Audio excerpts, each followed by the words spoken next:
Shalom, shalom mes bien-aimés dans le Seigneur. Je vous salue dans le saint et le précieux nom de Jésus-Christ. J'espère que vous vous portez tous bien. Je vais bien par la grâce de notre Seigneur. Que le Seigneur vous bénisse abondamment.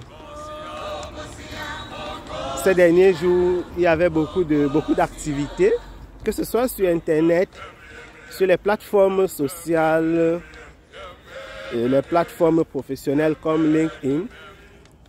C'était plein d'activités liées à la journée internationale de la femme. La journée internationale pour les droits des femmes. Voilà, je crois que c'est ça le thème. Qu'est-ce que vous pensez de la journée internationale des droits des femmes? Il y a beaucoup de discussions là-dessus.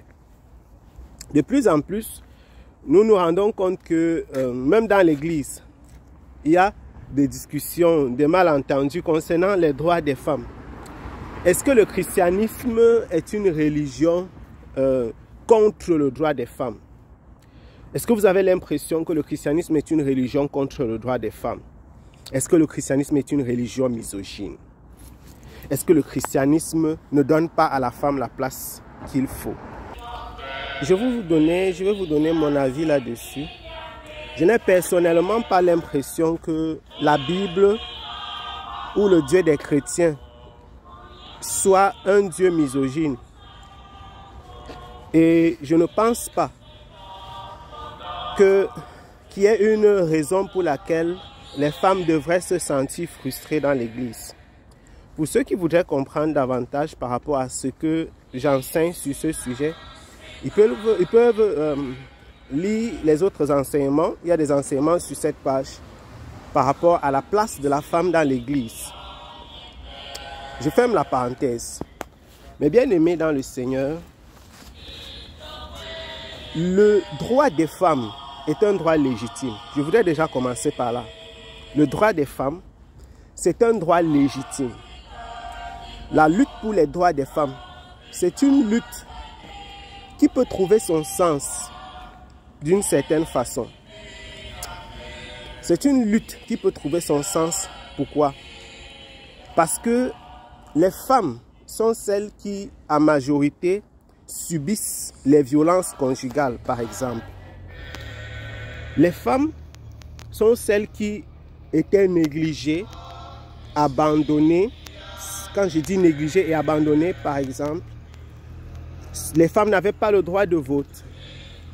Les femmes étaient reléguées au second plan, même sur le plan professionnel.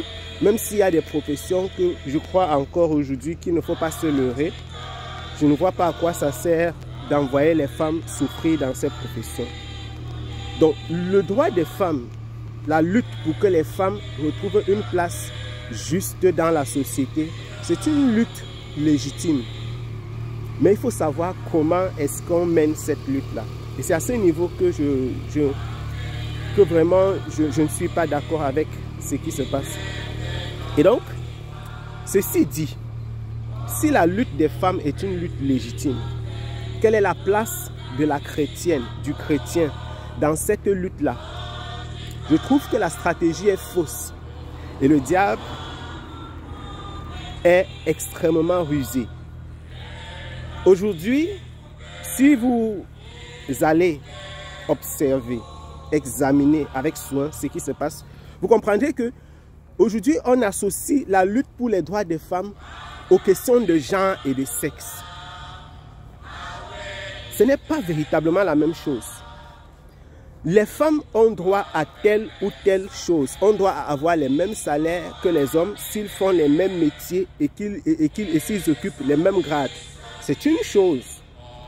Dis aux gens, par exemple, maintenant que les femmes et les hommes sont égaux. C'est faux. Deux personnes, même deux hommes ne sont pas égaux, mes bien-aimés. Nous avons de façon naturelle 5 doigts, c'est-à-dire que 5 doigts, les 5 doigts sont sur la même main, mais ils ne sont pas égaux. Deux hommes nés le même jour ne sont pas égaux, ni devant Dieu, ni devant les hommes. Le Seigneur fait grâce à qui il veut. Il y a des bien-aimés à qui le Seigneur a fait grâce. Ce n'est pas parce que Dieu ne t'aime pas, mais c'est parce que le Seigneur a choisi de faire grâce à cette personne-là un peu plus. Et ce n'est pas parce qu'il est un Dieu injuste. Non, parce que Dieu fait toutes choses bonnes. Les femmes sont les femmes, les hommes sont les hommes. La femme ne sera jamais l'égale de l'homme. Et l'homme ne sera jamais l'égal de la femme. L'homme ne va jamais naturellement concevoir et enfanter, parce qu'aujourd'hui ils enfantent et ils conçoivent avec la technologie. La femme ne va jamais naturellement ensemencer, entre guillemets, quand je dis porter la semence. Non, elle ne va jamais avoir des spermatozoïdes, sauf si c'est un problème pathologique, sauf si c'est une situation pathologique. L'homme est l'homme, la femme c'est la femme. Je trouve que les chrétiens ne devraient pas se mêler à ce jeu.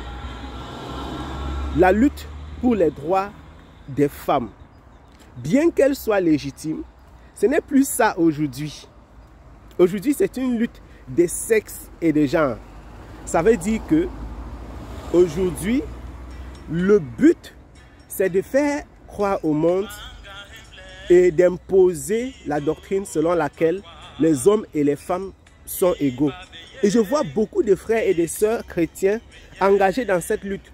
Si vous vous battez, non pas pour qu'on donne à la femme la place qu'elle mérite naturellement, normalement dans la société, mais si vous luttez pour que les hommes et les femmes soient égaux en toutes choses, vous êtes en train de lutter contre Jésus-Christ. Je vous le dis au nom de Jésus.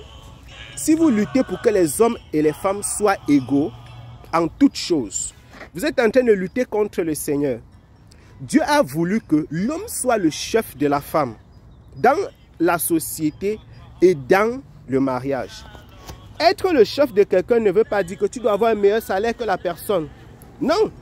Si un homme et une femme sont dans une entreprise et que la femme occupe un meilleur poste que l'homme, il est de bon ton, il est juste. Si la femme a plus étudié qu'un homme, il est juste qu'elle occupe le poste qui est au-dessus et qu'elle touche plus. Donc ça, c'est une autre lutte. Il est juste que les femmes aillent à l'école si elles en ont la capacité et le besoin. Il est juste que les femmes votent. Il est juste que les hommes ne frappent plus leurs femmes. Mais ça n'a rien à voir. Aujourd'hui, ce qui se passe, c'est l'égalité partout et par tous les moyens. Les gens ont mis dans la revendication pour les droits des femmes le droit même de décider d'utiliser son corps comme on veut.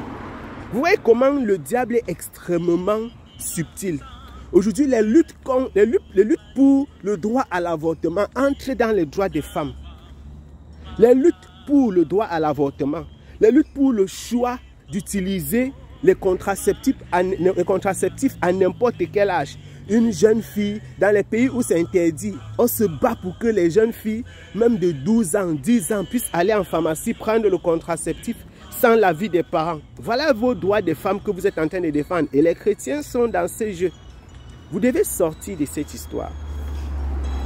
Il n'y a pas d'égalité entre les hommes et les femmes. L'homme a sa place, la femme a la sienne. Les deux sont complémentaires dans cette société. Mais malgré la complémentarité, le Seigneur a voulu que dans le cadre du mariage, l'homme soit le chef de la femme.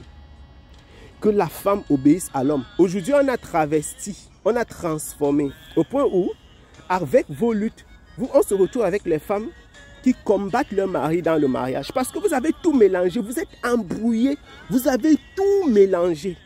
Tout est mélangé dans votre esprit parce que vous n'avez rien compris et vous vous êtes fait prendre au piège d'une lutte qui n'était pas la vôtre. Et quand tu mènes une lutte qui n'est pas la tienne, non seulement tu te fais tromper, tu perds en énergie et tu luttes contre le Seigneur. Il faut revenir à des bons sentiments. Les chrétiens et les chrétiennes, qu'est-ce que vous pensez de cela? Vous pensez vraiment que une fille de Jésus-Christ doit lutter pour que les femmes aient le droit à l'avortement, pour que les femmes soient égales aux hommes dans le mariage? Non, ce n'est pas possible. Ce n'est pas possible parce que Dieu n'a pas voulu que ce soit comme ça. L'homme, vous les hommes, vous devez vous occuper de vos femmes, vous occuper de vos enfants. C'est votre responsabilité. La femme a ses responsabilités dans le mariage, l'homme a les siennes. Et vous ne pouvez pas fuir vos responsabilités. L'homme doit s'occuper de sa famille. C'est comme ça. Mais bien aimés, il y a beaucoup de choses à dire sur ce sujet. Mais je voudrais m'arrêter là. Que le Seigneur vous bénisse abondamment. Je tenais à dire un mot par rapport à cette histoire de lutte pour les droits des femmes. Sexe, genre et autres. Je n'ai même pas voulu entrer en détail dans... Parce que dans cette société, encore aujourd'hui, on fait une différence entre le sexe et le genre. Je ne sais pas si vous le savez. Le sexe et le genre sont différenciés dans cette société. Et vous êtes en train de vous engager dans une lutte que vous ignorez. Vous avez été trompé par Satan. Vous tous qui menez cette lutte.